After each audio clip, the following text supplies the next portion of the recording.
Hello guys, आप सभी का मेरे यूट्यूब चैनल अध्यापक मंत्रा में स्वागत है गाइस। तो गाइस, आज की हमारी श्रृंखला जो हमने चलाई है ईवीएस की, किसकी चलाई है? ईवीएस की। और ईवीएस में जो भी हमारे इंपॉर्टेंट क्वेश्चंस हैं, जो हमारे एग्जाम पॉइंट ऑफ व्यू से मोस्ट इंपॉर्टेंट हैं और जिसका हमने टारगेट रखा है 30/30 का। किसका टारगेट रखा है? 30/30 का, यानी कि 30 में से 30 नंबर का टारगेट रखा है। और गाइस, हमें वही क्वेश्चन पढ़ने हैं जो हमारे एग्जाम पॉइंट ऑफ व्यू से मोस्ट इंपॉर्टेंट होंगे गाइस। तो आपको मेरी वीडियो में वही क्वेश्चन मिलेंगे जो कि एग्जाम जो हमारे टेट, सीटेट, सुपर टेट, जितने भी टेट एग्जाम है, टीचिंग से संबंधित एग्जाम्स हैं गाइस, जो प्रीवियस ईयर में हमारे एग्जाम में पेपर में जो क्वेश्चन आ चुके हैं और जिन क्वेश्चनों का आने की संभावना है, हम उन्हीं से संबंधित क्वेश्चन करेंगे। ठीक है गाइस, तो चलिए हम स्टार्ट करते हैं। हमारा पहला क्वेश्चन है इसमें। हेलो गाइस, तो हम अपनी पर्यावरण श्रृंखला को आगे बढ़ाते हैं। तो इसमें हमारा पहला क्वेश्चन है। कि पर्यावरण अध्ययन की प्रकृति निम्नलिखित का समर्थन नहीं करती। यानी कि जो पर्यावरण अध्ययन है उसकी जो प्रकृति है तो वो इनमें से किसका समर्थन नहीं करती गाइस? तो पहला है कि बच्चों को किस करके सीखने का अवसर मिले, या बच्चे कम गलतियां करें, या बच्चे बहुत से प्रश्न पूछें, या बच्चों को खोज करने के लिए पर्याप्त स्थान मिले। तो वो कम गलतियां करें, इसका कोई भी अध्ययन की प्रकृति समर्थन नहीं करती है। उसमें कहा गया है कि बच्चे जितनी गलतियां करते हैं वो उतना ही ज़्यादा सीखते हैं। तो इसका आंसर हो जाएगा दूसरा। आगे बढ़ते हैं। नेक्स्ट है कि एक शिक्षिका ने कक्षा 4 के शिक्षार्थियों को पढ़ाने के लिए पौधे अंतर वस्तु का चयन किया। उसने सिखाने के लिए निम्नलिखित अवसर प्रदान किए। तो पहला है कि समूह में पत्तियों का संग्रह करना और पत्तियों के आकार, स्वरूप और अन्य विशेषताओं पर चर्चा करना और अपना वनस्पति संग्रहालय बनाना। इस प्रकार की गतिविधियों हेतु शिक्षकों को किस बात के लिए सबसे अधिक प्रोत्साहन नहीं देना चाहिए था? तो उसमें कि बच्चों के द्वारा कार्य का विस्तार करना, या जितनी अधिक पत्तियों के बारे में संभव हो उतना उनके नाम याद करने में बच्चों की पहल, या बच्चों का निरंतर गतिविधि में लगे रहना, या बच्चों की परस्पर क्रिया, अवलोकन और सहयोग। तो गाइज, उन्हें हमें ये नहीं बताना चाहिए कि जितनी अधिक पत्तियों के बारे में संभव हो उतने उनके नाम याद करने की, क्योंकि जो याद करना और रटन प्रणाली होती है उसके जो हमारी एनसीएफ है उसमें हमारा क्या कहते हैं नेगेटिव पॉइंट है। तो इसका आंसर क्या हो जाएगा? इसका हो जाएगा ये। आगे बढ़ते हैं। नेक्स्ट है कि शिक्षार्थियों का आकलन करते समय पर्यावरण अध्ययन की शिक्षिका को निम्नलिखित में क्या नहीं करना चाहिए। यानी कि जो पर्यावरण अध्ययन शिक्षिका है, टीचर है, उसे जब वो अपने बच्चों का, अपने छात्रों का आकलन करे तो उसे क्या नहीं करना चाहिए गाइस? तो पहला है कि शिक्षार्थियों की सीखने की क्षमताओं को ध्यान में रखकर सूचना दर्ज करना। तो ये सही है। दूसरा है कि बच्चों के पूर्व आकलन के साथ तुलना करना। तो ये भी सही है। कि बच्चों के कार्य के केवल कुछ पक्षों पर ध्यान केंद्रित करना। तो ये गलत है। उन्हें बच्चों के प्रत्येक पक्षों पर ध्यान देना चाहिए, ना कि कुछ पक्षों पर। तो इसका आंसर हो जाएगा तीसरा। आगे नेक्स्ट है कि प्राथमिक स्तर पर पर्यावरण अध्ययन में समुदाय सीखने सिखाने का एक महत्वपूर्ण साधन है। क्योंकि जो समुदाय है वो सीखने सिखाने का साधन है, क्योंकि वह आसानी से उपलब्ध होने वाला संसाधन है, या यह एक बहुत सस्ता संसाधन है, या इसमें समझदार और बुजुर्ग व्यक्ति होते हैं, या यह वास्तविक स्थितियों में सीखने के अवसर उपलब्ध कराता है। तो इसमें हो जाएगा क्योंकि यह वास्तविक स्थितियों में सीखने के अवसर उपलब्ध कराता है। आगे बढ़ते हैं। नेक्स्ट है कि कोई व्यक्ति 30 अगस्त 2015 को किसी एक्सप्रेस ट्रेन में अहमदाबाद से त्रिवेंद्रम जाने के लिए बैठा। यह ट्रेन 13:30 यानी कि 1:30 बजे अहमदाबाद से छूटती है और 1 सितंबर 2015 को 7:30 बजे त्रिवेंद्रम पहुंचती है। यदि अहमदाबाद से त्रिवेंद्रम के बीच की दूरी 2268 किलोमीटर है तो उन दोनों स्टेशनों के बीच ट्रेन की औसत चाल क्या होगी? तो गाइज, औसत चाल का हम सूत्र लगाकर इसका आंसर निकाल लेंगे। तो इसे आप सॉल्व खुद करना और इसका आंसर हो जाएगा, मैं आपको इसका आंसर बता देती हूँ। इसका आंसर हो 15 मीटर प्रति सेकंड। तो उसकी चाल क्या होगी गाइस? 15 मीटर प्रति सेकंड। आगे बढ़ते हैं। नेक्स्ट है कि गुरप्रीत पहली बार रेलगाड़ी से नई दिल्ली से चेन्नई गई। जो एक लड़की है गुरप्रीत, वो सबसे पहली बार रेलगाड़ी से नई दिल्ली से चेन्नई गई। अपनी रेल यात्रा में उसकी गाड़ी के द्वारा निम्नलिखित में से किस नदी को पार करने की संभावना नहीं है?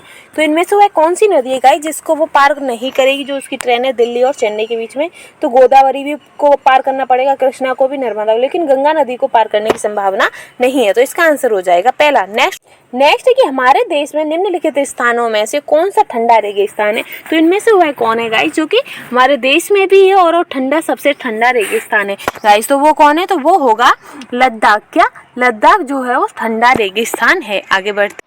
नेक्स्ट है कि कि कक्षा 5 की पर्यावरण अध्ययन की पाठ्य पुस्तक का एक पाठ उसी से ठंड उसी से गर्म डॉक्टर जाकिर हुसैन द्वारा लिखी गई ये कहानी है। उन्होंने बच्चों के लिए ऐसी कई कहानियाँ लिखी। अपनी मृत्यु के समय वे थे कहाँ पर, वो जो जब डॉक्टर हुसैन की जब गाइस मृत्यु हुई तब वो क्या थे, तब वो भारत के उपराष्ट्रपति थे या भारत के मुख्य न्यायाधीश थे या भारत के राष्ट्रपति थे या भारत के प्रधानमंत्री। तो डॉक्टर जाकिर हुसैन उस टाइम पर भारत के राष्ट्रपति थे। ठीक है गाइस, आगे नेक्स्ट है कि खाद्य संरक्षण के लिए निम्नलिखित में से कौन सा जोड़ा ठीक नहीं है। जो खाद्य संरक्षण यानी कि दूध और पनीर या आलू चिप्स या सेब का जैम बनाना या कच्चे आम का अचार डालना, तो दूध का पनीर बना के रखना ये खाद्य संरक्षण नहीं है गाइस। तो इसका आंसर हो जाएगा पहला। बाकी का आलू को संरक्षण करने के लिए हम उनके चिप्स बना सकते हैं, सेब से जैम बना सकते हैं और कच्चे आम का अचार भी डाल सकते हैं, लेकिन ये दूध का पनीर बनाकर हम ज्यादा टाइम तक नहीं रख सकते। नेक्स्ट क्वेश्चन है कि घरों के नीचे दी गई विशेषताओं पर विचार कीजिए। तो निचली मंजिल में कोई खिड़की नहीं होती, पेड़ों के तनों की लकड़ी से बनी ढालू छतें होती हैं, पत्थर के खम्भों पर जमीन से लगभग 10 से 12 फुट ऊंचाई पर बने घर होते हैं, पत्थर गारा और चूने से बनी मोटी दीवारें होती हैं, लकड़ी के फर्श होते हैं। तो लेह और लद्दाख के घरों में ऊपर की दी गई कौन कौन सी विशेषताएं पाई जाती है, यानी कि जो लेह और लद्दाख में जो घर पाए जाते हैं तो इनमें से वह कौन कौन सी विशेषताएं जो होती हैं। तो पहला है कि निचली मंजिल में खिड़की नहीं होती, तो सही है, तो पहला ए हो गया। फिर है कि पत्थर गारा और चूने से बनी मोटी दीवारें होती हैं, तो होती हैं। फिर है कि लकड़ी के फर्श होते हैं, तो ये इसका आंसर हो जाएगा ए डी ई, बाकियों के नहीं है। आगे बढ़ते हैं। नेक्स्ट है कि निम्नलिखित का अध्ययन कीजिए। तो इसमें है कि कौवा पेड़ की ऊंची डाल पर अपना घोंसला बनाता है। इस घोंसलों को बनाने में कई प्रकार की चीजें, यहाँ तक कि लकड़ी की शाखाएं और लोहे के तार भी होते हैं।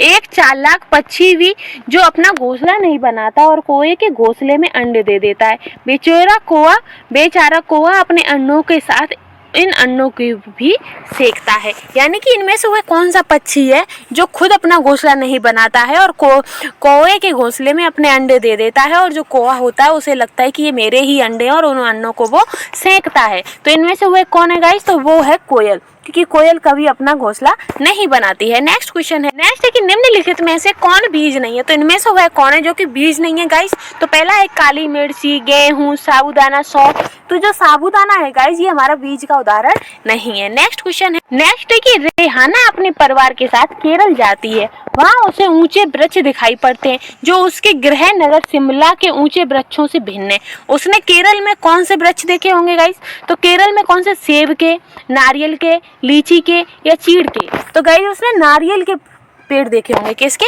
नारियल के। आगे बढ़ते हैं। नेक्स्ट है कि बच्चों के द्वारा सब्जी बाजार में इकट्ठी की गई निम्नलिखित सामग्री से उन्हें पहचानिए कि उनके भीतर बीज होते हैं।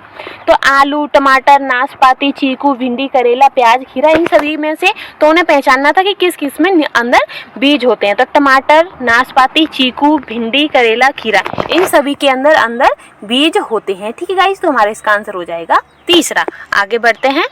नेक्स्ट है कि नीता आंध्र प्रदेश जाती है और 2 साड़ियाँ खरीदती है जो खास तौर पर वहीं बनाई जाती हैं। वे क्या कहलाएंगी, यानी कि तो आंध्र प्रदेश में वह कौन सी साड़ियाँ होती हैं जो वहाँ की क्या कहते हैं पहचान है और वहाँ की मोस्टली वही बनाई जाती हैं गाइस। तो कौन सी हैं, पोचमपल्ली और कांजीवरम, या पोचमपल्ली कलमकारी, या कलमकारी और चंदेरी, या फिर कलमकारी और कंठा। तो कौन सी होंगी गाइस, तो वो होंगी पोचमपल्ली और कलमकारी, जो कि आंध्र प्रदेश में ही बनाई जाती हैं। आगे बढ़ नेक्स्ट है कि निम्नलिखित में से कौन सी बीमारी रुके या इकट्ठा हुए पानी से हो सकती है। तो इनमें से वह कौन सी बीमारी है गाइस, रुके और इकट्ठे पानी से होती है गाइस। तो इकट्ठे पानी में क्या कहते हैं, मच्छर पैदा होते हैं। तो कौन सी होगी, मलेरिया। कौन सी, मलेरिया। आगे बढ़ नेक्स्ट है कि निम्नलिखित में से कौन सा जोड़ा ठीक है। तो इनमें से वह कौन सा जोड़ा है गाइस जो एकदम सही है। तो पहला है कि उड़ीसा का भरतनाट्यम है, दूसरा है कि असम का बिहू है, और तीसरा है कि तमिलनाडु का लावड़ी है, चौथा है कि कर्नाटक कथक का है,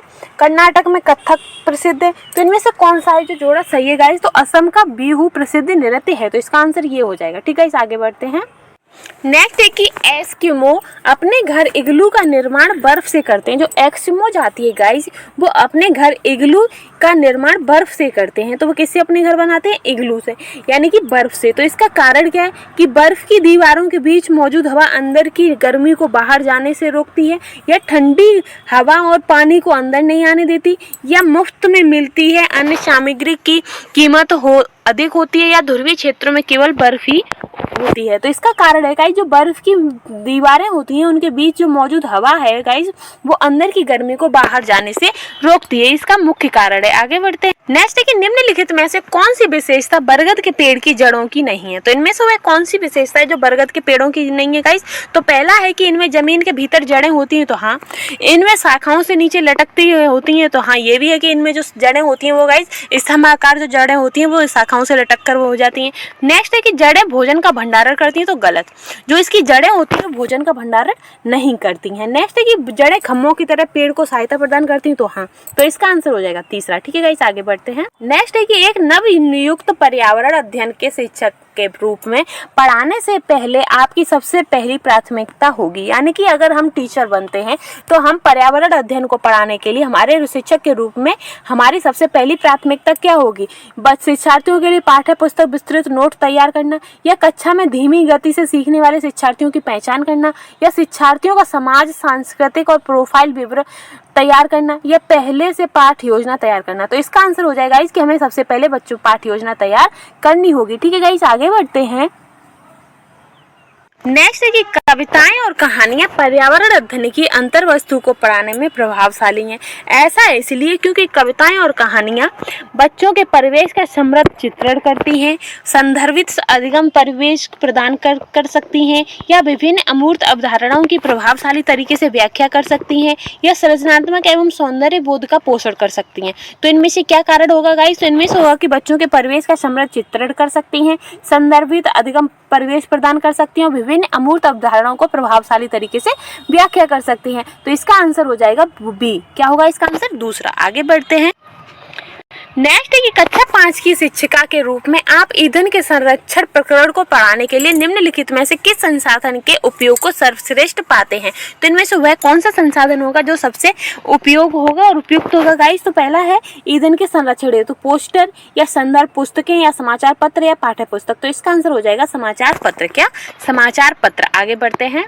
नेक्स्ट है कि कक्षा 4 की एक शिक्षिका शिक्षार्थियों से कहती है कि वे अपने कार्य पत्रक, अवलोकन रिपोर्ट और सत्र में एकत्रित की गई सामग्री को एक फोल्डर में डाल दें। तो इन फोल्डरों को कहा जाता है, क्या कहा जाएगा गाइस? तो दत्त कार्य, या पोर्टफोलियो, या परियोजना कार्य, या घटना वृत्तांत। तो गाइस इसे में कहते हैं पोर्टफोलियो। क्या? जिसमें हम एक शिक्षार्थियों के सभी कार्य पत्रक, अवलोकन रिपोर्ट और सत्र एकत्रित करते हैं, उन्हें पोर्टफोलियो कहा जाता है। आगे नेक्स्ट है कि एनसीईआरटी की पर्यावरण अध्ययन की कक्षा की पाठ्य पुस्तक में सुनीता अंतरिक्ष में शीर्षक पाठ स्पेसशिप में अंतरिक्ष यात्री सुनीता विलियम के अनुभवों का वर्णन करता है। इससे शामिल करने के कारण हो सकता है, यानी कि जो हमारी पाठ्य पुस्तक अध्ययन है पर्यावरण अध्ययन की कक्षा, जिसमें हम सुनीता अंतरिक्ष में यानी कि सुनीता विलियम जो थी उनके अनुभवों का वर्णन करते हैं, तो इस चैप्टर को उसमें रखने का क्या कारण था? कि यह घटना अंतरिक्ष यात्रियों की जिंदगी में झांकने का अवसर देती है, या यह घटना स्पेसशिप में भौतिक स्थितियों का वर्णन करती है, या यह घटना स्त्री पुरुष लैंगिक रूढ़िवादिता को चुनौती देती है, या यह घटना गुरुत्वाकर्षण की अवधारणा को समझने में मदद करती है। तो इसका आंसर हो जाएगी यह घटना अंतरिक्ष यात्रियों की जिंदगी में झांकने का अवसर प्रदान करती है, और घटना स्पेसशिप में भौतिक स्थितियों का वर्णन भी करती है, और यह घटना स्त्री पुरुष लिंगवाद को चुनौतीपूर्ण भी करती है। तो इसका पहला आंसर हो जाएगा क्या? ए। नेक्स्ट है कि पर्यावरण अध्ययन की एक शिक्षिका निम्नलिखित कारणों से अपनी कक्षा का प्रारंभ कुछ मुख्य प्रश्न पूछते करती है। सबसे कम प्राथमिकता वाला कारण कौन सा होगा उसे चुनिए। कि प्रश्न शिक्षार्थियों में उत्सुकता जगाते हैं, तो सही है। शिक्षार्थियों का चिंतन उद्दीपन किया जा सकता है, तो ये भी सही है। प्रश्न प्रकरण को संदर्भपरक बनाने में मदद करते हैं, अच्छा। फिर है कि शिक्षार्थियों का चिंतन सीमित किया जा सकता है, तो गाइस शिक्षार्थियों का जो चिंतन है उसे सीमित नहीं किया जा सकता है, उन्हें बढ़ाया जाता है। तो इसका आंसर हो जाएगा चौथा। आगे नेक्स्ट है कि किसी क्रियाकलाप के लिए समूह बनाते हुए सामाजिक अध्ययन के शिक्षक को चाहिए कि वह उनके अंकों के अनुसार समूह बनाए, यह सुनिश्चित करे कि लड़के लड़कियों के समूह अलग अलग हों, या केवल 2 समूह बनाए और प्रत्येक में बहुत से विद्यार्थी हों, या सभी प्रतिभागियों को सहभागिता और सहयोग सुनिश्चित करें। तो इसका आंसर हो जाएगा चौथा कि शिक्षिका को चाहिए कि वह सभी प्रतिभागियों को सहभागिता और सहयोग सुनिश्चित करे। आगे बढ़ नेक्स्ट है कि प्राथमिक स्तर पर पर्यावरण अध्ययन की पाठ्य पुस्तक में निम्नलिखित में से कौन सी विशेषता नहीं होनी चाहिए कि यह वास्तविक कहानी और घटनाओं को शामिल करती है, तो सही है। यह शिक्षार्थियों की विविधतापूर्ण पृष्ठभूमि की जरूरतों को पूरा करती है, तो सही है। यह परिभाषाओं और अमूर्त अवधारणाओं की व्याख्या करने पर ध्यान केंद्रित करती है, तो ये गलत है। यह प्राकृतिक और समाज सांस्कृतिक परिवेश को एकीकृत करने की प्रस्तुत करती है। तो इसका आंसर हो जाएगा जो सब नहीं है, तो वो है कि यह परिभाषा और अमूर्त अवधारणाओं की व्याख्या करने पर ध्यान देती है, क्योंकि जो प्राथमिक स्तर पर गाइस व्याख्या पद्धति होती है, जो व्याख्या विधि है गाइस वो लागू नहीं होती है। ठीक है गाइस, तो आगे बढ़ते हैं, क्योंकि जो व्याख्या है वो माध्यमिक में जाती है और उच्च स्तर में जाती है, प्राथमिक स्तर पर नहीं जाती है। तो इसका आंसर हो जाएगा तीसरा। आगे बढ़ते हैं। नेक्स्ट है कि पर्यावरण अध्ययन शिक्षण के संदर्भ में राष्ट्रीय पाठ्यचर्या की रूपरेखा NCF 2005 निम्नलिखित में से किसे प्रस्तावित नहीं करती। तो NCF इनमें से कौन सी जो प्रस्तावित नहीं करती है, तो पहला है कि हस्तपरक क्रियाकलाप तो करती है, बच्चों के अनुभवों और संदर्भों से जोड़ना तो ये भी है, कि तकनीकी शब्दावली से परिचय कराना या विषय अनुसार उपागम। तो इसका आंसर हो जाएगा कि तकनीकी शब्दावली से परिचय नहीं कराना है। ठीक है गाइस, तो ये हो जाएगा इसका C। आगे बढ़ते हैं। नेक्स्ट है कि प्राथमिक स्तर के शिक्षार्थियों में मानचित्र बनाने और समझाने के लिए निम्नलिखित में से किस कौशल के विकास की आवश्यकता है। तो मानचित्र बनाने और उन्हें समझाने किस कौशल की आवश्यकता है? स्थानों की सापेक्ष स्थिति को समझ, या स्थानों की सापेक्ष दूरी और दिशा की समझ, या प्रतीकों और स्केल पैमाने की समझ, या स्केल पैमाने के अनुसार स्पष्ट ड्राइंग बनाना। तो गाइस ड्राइंग बनाना नहीं है, तो इसका आंसर हो जाएगा पहला, दूसरा, तीसरा, यानी कि ABC जो है वो हमारा सही होगा, लेकिन D हमारा सही नहीं है। आगे बढ़ते हैं। नेक्स्ट की प्राथमिक कक्षाओं में पर्यावरण अध्ययन पढ़ाने के लिए निम्नलिखित में से कौन सा उद्देश्य संबंधित नहीं है। तो कौन सा उद्देश्य संबंधित नहीं होगा? तो पहला है कि पर्यावरण को खोजने के अवसर प्रदान करना, ये सही है। विज्ञान के आधारभूत तथ्यों और सिद्धांतों को रटकर याद कर लेना। गाइस तो रटन जो प्रणाली है वो हमारी NCF नेगेटिव मानती है, तो ये तो नहीं होगा। तो गाइस इसका आंसर भी यही हो जाए, क्योंकि इसमें रटन है। CTET में गाइस ये सबसे अच्छा पॉइंट है कि जो हमें नेगेटिव दिखाई देता है, यानी कि बच्चों को याद करना या रटन करना या दंड देना या पुरस्कार देना, ये सब उसी में निगेटिव बताए गए हैं। क्या निगेटिव बताए गए? ठीक है गाइस, आगे बढ़ते हैं। तो गाइस ये टॉपिक हमारा यहीं समाप्त होता है। कल फिर हम नई वीडियो के साथ प्रस्तुत होंगे। तो गाइस अगर आपको मेरे द्वारा पढ़ाया हुआ अच्छा लगता है और ये क्वेश्चंस जो मैं आपको करा रही हूँ वो टेट, सीटेट, सुपरटेट सभी टेट एग्जाम लोगों के लिए मोस्ट इंपॉर्टेंट क्वेश्चन हैं गाइस, जो कि आपकी सफलता में बेहतर साबित होंगे। तो गाइस चलिए हम स्टार्ट यहीं पर अपनी वाणी को विराम देते हैं और कल फिर हम अपनी नई नेक्स्ट वीडियो के साथ प्रस्तुत होंगे। अगर आपको मेरे द्वारा पढ़ाया हुआ और मेरी वीडियोस में जो क्वेश्चन आंसर है वो आपको लगता है कि ये मोस्ट इंपॉर्टेंट क्वेश्चन है, तो प्लीज़ मेरे चैनल को लाइक, शेयर एंड सब्सक्राइब कीजिए। Thank you guys.